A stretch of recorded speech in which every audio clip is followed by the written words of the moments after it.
This video is long overdue. I was tagged many moons ago by the great Carol Wainwright. So thanks, man, for tagging me. I know this is, I'm very tardy. But better late than never, right? So this is the reader profile tag series of videos where I guess you learn a little bit more about me and what makes me tick. But if you've been a subscriber here for any amount of time, I'm sure you already know that. But anyway, let's get on with the questions. Question number one. What for you makes a good book? Well, I always talk about characterization because you know how immersion is important to me, immersion being the key word. So I think I'm going to have to say immersion because I am a reader who likes to be transported to other places, not necessarily for escapism, but really to get deeply in the minds of others, to see what makes them tick, to examine their psychology and maybe learn something about myself or the way the world works through fiction. So that's what's most exciting to me is the empathy, it's the experience. I know escapism, like I said, is a word I try to stay away from because it's not like I hate this world. Not that much anyway. But in a different way, I guess. So immersion is going to have to be my answer because of the way I like to experience stories and hopefully they affect my own life. Question number two, what am I currently reading? Two books. The first one I'm I'm actually not very enthusiastic about either. The first one is Dungeon Crawler Carl. Yes, you heard that right. My viewers suggested and voted for Dungeon Crawler Carl. It's a book that when I read the first few chapters, I thought I was going to get into it because I love all of the stuff that inspired it, like Smash TV. I played that in the arcade all the time. The film The Running Man with Arnold Schwarzenegger in it. Doom, Duke Nukem. You guys know the entire list. I grew up in that era, so I'm very, very locked in, let's say, with the vibe that the author is trying to create because I think he seems to be more or less around my age, give or take. It's just not landed for me, man. It's I know the vote was kind of a troll thing, so ha ha ha, you guys. I'm gonna do a review on it. I'm almost done with it because I've been blazing through the audiobook. It's the only way I think I could get through this thing. I can't imagine reading it, having that kind of interactive experience. I know I'm shitting on it already. This isn't even a review and I'm going too far into it. So Dungeon Crawler Carl is one book I'm reading. I'm also reading Pen Pal. And Pen Pal, kind of disappointed with that one as well. It was recommended. It's in the like creepypasta, liminal spaces category of horror, which I love. I really love that kind of mysterious otherness, that atmosphere that it provides. But number one, it reads very self-published. And I don't mean to denigrate self-published authors out there. I'm a self-published writer. It just has that kind of unpolished quality with it. And it's not scary at all. I'm only about 2 or 3 stories into it, maybe 25% into it. Let's just say I haven't been drawn to pick it up and continue reading. So I wish I had better news, guys. I wish I could tell you right now that I'm reading some books that I absolutely love. But alas, I'm not. So moving on to more positive news. I'm just kidding. It's what's the last book you didn't finish and why? The last book I didn't finish was Lord of Light by Roger Zelazny. It was published in the late 60s, I think, mid 60s, sometime around there. It was also another recommendation. And it's one of those books that era of sci-fi for me it's all about ideas and there's no characterization. There's no artistry to the storytelling, meaning the way the plot is unfolding, the way the characters are developing.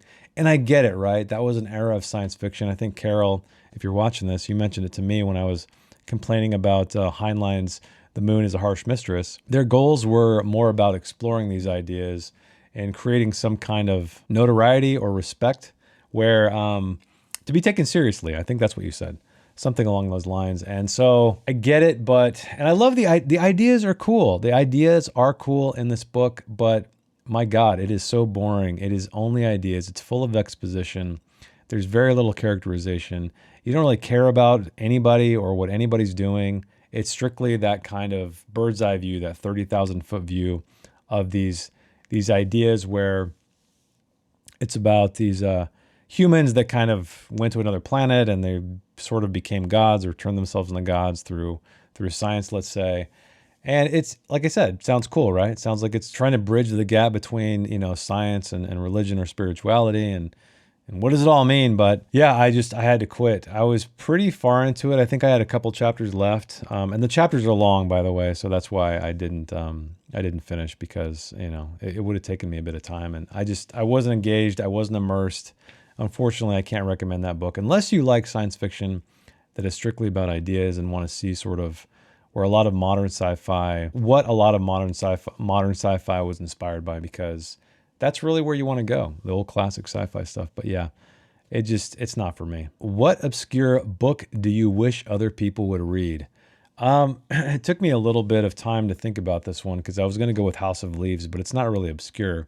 So the book I chose is The Dwarf by Per Lagerkvist. I actually have a review if you want to check it out. I'll link it up above. He's a Swedish writer. It was written in 1941, I think, and it's about a very Tyrion Lannister kind of character. He's the fool of the court, pretty much. He's a very tormented, evil, tortured even individual. And it's all from his perspective. I really enjoyed that book. It's always rare for me to find a book that was written that long ago that I find compelling from a characterization standpoint, from an immersion standpoint, because as we know, like, storytelling has evolved over the decades and into what it is now. Just like film and every other medium out there, things change. But that one, it was so good. I really loved the way it ended. Again, it was a deep look at this guy's psychology. He's more or less evil through and through, so it's always fun to kind of get a peek inside the mind of someone like that. And of course, during the time when it was written, World War II was going on, so you can imagine there's a lot of commentary there. But yeah, The Dwarf by Per Lagerkvist is a good one. Highly recommend it. Go check it out. It's very obscure. What is the longest book I've ever read? That has to go to Green Angel Tower by Tad Williams. It's the third book. It was actually released in 2 volumes of the Memory, Sorrow, and Thorn trilogy.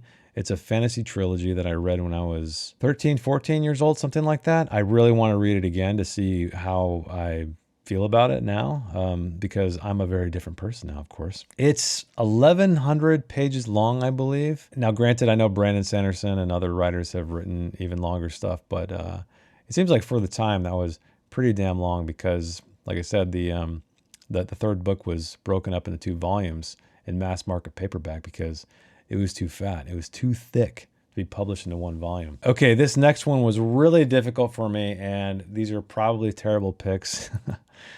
But if you could have a dinner party with 5 fictional characters, who would they be? I wrote these down after thinking about them, and it's probably going to be a miserable dinner party, but I'm just going to name them anyway. So the first one is Anton Chigurh from Cormac McCarthy's No Country for Old Men. And I know he's a psychopath, but he has some interesting philosophical musings in that book, and I would love to pit him against Rustin Cole from the True Detective TV show. Because they're both weird characters, and it would be interesting to see them have a conversation. I don't want to be part of the conversation. I will sit very far away from Anton because he is a psychopath. But however, Rustin Cole is there. He's a detective, so perhaps he is wearing a gun. But either way, I think it would make for great conversation. The third person is Gandalf. Gandalf from The Lord of the Rings. I don't know. He just seems like a cool dude. An ancient, mysterious figure in that mythos who has seen a lot, done a lot. I feel like he has a lot of stories that we don't know about, and I would love to have a chat with him about all of that stuff. All right, the fourth person is Whitby from the Southern Reach trilogy, because he is bonkers. He was one of my favorite characters in that trilogy. He's a little bit nuts. He's been exposed to some things, being Area X, and I don't know, just especially with Absolution, we got another glimpse at him in that book, and yeah, he just seems like a really interesting kind of guy to have a chat with. Partially because he's a little unhinged, but partially because of the things he's seen, and I would love to have a conversation with him about that. All right, the last person, because I just realized I have quite the sausage party here. And I found a woman, however, a fictional woman that I would love to talk to, and that is Louise Banks. I think that's her name. I don't know if that's her name in the novel. I don't know if we remember it, but it's from the film Arrival. But she's also in Stories of Your Life by Ted Chiang. And because she's a linguist, because she's able to experience time in a weird way. So the present and the past, everything is simultaneous because she knows the language of these aliens. And it's just bizarre, and I would love to pick her brain about that. I'm sure it would completely go over my head, of course, but those are my 5. I know, really weird picks. We got at least 2 or maybe 3 psychopaths, a wizard, and a very intelligent woman, so it would be a hell of a dinner party. Okay, one book you could not put down, that would have to go to Tender is the Flesh by Augustina Bastarrica. I know that book has mixed opinions because some people look at it as strictly a critique on capitalism or factory farming, which I feel like that is a very, very surface level reading of that book. I got so much more out of it. I just remember being completely transfixed by the setting and just the weirdness of the whole thing. The atmosphere was so great. It was so dark. It was so bleak. And I know a lot of people don't like to read that stuff. I love to read it. It just really put me in a state where I could not stop turning the pages. I also reviewed that one, which I'll link up above. 5 books you'd want if stranded on a desert island. This was a tough one too. So I'm going to say Hyperion by Dan Simmons. It's a book that I had seen on a bookshelf for many, many years before deciding to finally pick it up. And I regret not picking it up sooner because it's one of my favorite novels of all time. Granted, it's half a novel. You need to read the second novel in the series to get the full story.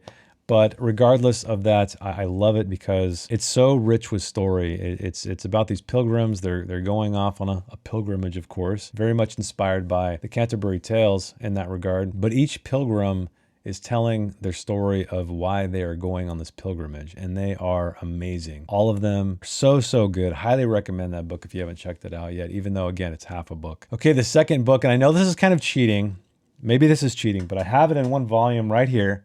And that is the Southern Reach trilogy by Jeff Vandermeer. You guys know, maybe you don't know if you don't know my channel, but favorite trilogy of all time. I've read it, I don't know how many times, 4 times, 5 times maybe. I have an entire read-along series where I go through the entire trilogy, including the prequel novel Absolution. So go check that out if you're interested in finally diving into it. It was so great revisiting it again. I don't know, a 5th time maybe, but yeah, I can't live without that book. The next one, and this maybe is cheating as well, the complete works of H.P. Lovecraft, because it's comprising all of his works. Granted, he was mostly a short story writer. He has a couple of novellas, but most of his books, most of his short stories, you're not going to find in single volumes. So I'm going to just say the complete works, because he was very, very pivotal in my appreciation for horror, science fiction, fantasy, because I discovered him as well when I was about 12 or 13 with actually a video game. And then picked up a book of his, few of his short stories anyway, which I still have behind me.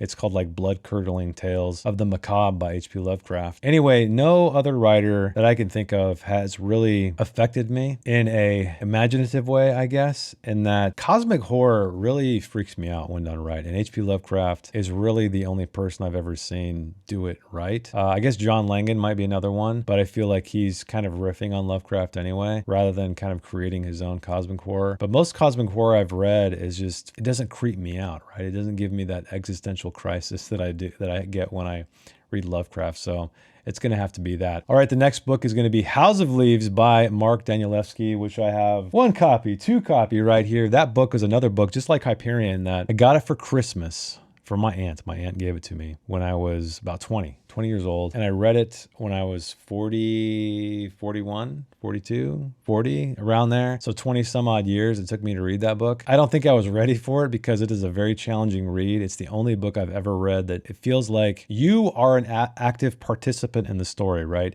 You are required for this thing to exist. And I know that sounds weird.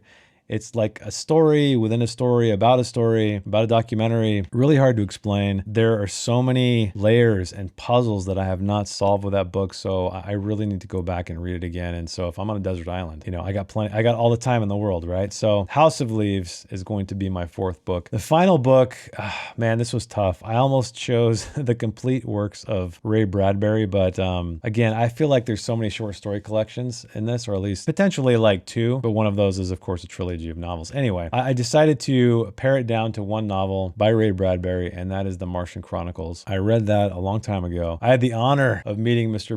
Ray Bradbury. I have a signed copy of Martian Chronicles as well. He was, I think, like 80 when I met him at a signing, and he had such an amazing speech. I've talked about it a lot on my channel, but he was in a wheelchair, and he was only able to sign 2 books, and his signature is very scrawled because he was an old man. But when he talked about the future future of humanity and how we're going to go to the stars and other planets. He just had a childlike passion in the way he spoke, and it was almost like he lit up and he had like a second wind or a third wind or just a burst of energy that was so cool to witness. And I'll always appreciate the fact that I was able to meet him and see him live. Granted, I didn't have a conversation with him, but just to hear him speak and meet him in person. The Martian Chronicles, though, one of my favorites, because Ray Bradbury is one of my all-time favorites because he tells the kind of science fiction I love. It's about the what ifs, right? So it's still about ideas, but it's presented in a very human way, right? It has that immersion and it has that human condition and has that characterization, that deep characterization that I crave as a reader. And so he will always be one of the greats to me. So that will be my fifth and final book. And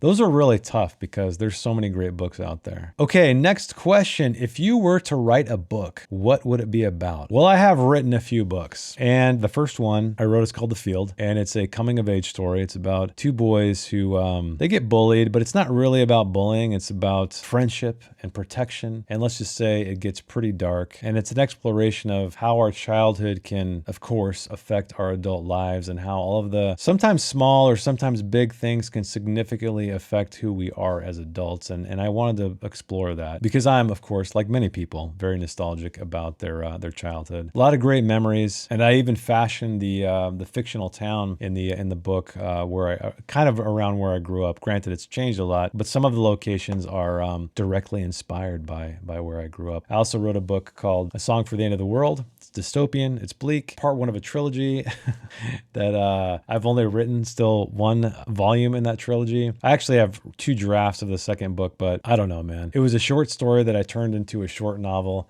that probably should have maybe just remained a short story. I don't know. I'm talking crap about my own work. Way to sell it, right? I still enjoy that book. It's very divisive. A lot of people, you either love it or you hate it. It's really weird. It was experimental. And I've written a few other books that are still in rough draft form because I did National Novel Writing Month every single year for a few years. But anyway, the kind of stuff I like to write is bleak, character driven, and hopefully it leaves you with something to think about. Okay, that is it. Now I got to tag some people. I'm going to tag two people, one of which was already tagged by Carol, but Britton, I haven't seen a video. I haven't seen this video at all from you. So I'm tagging you, some okie dude, Britton.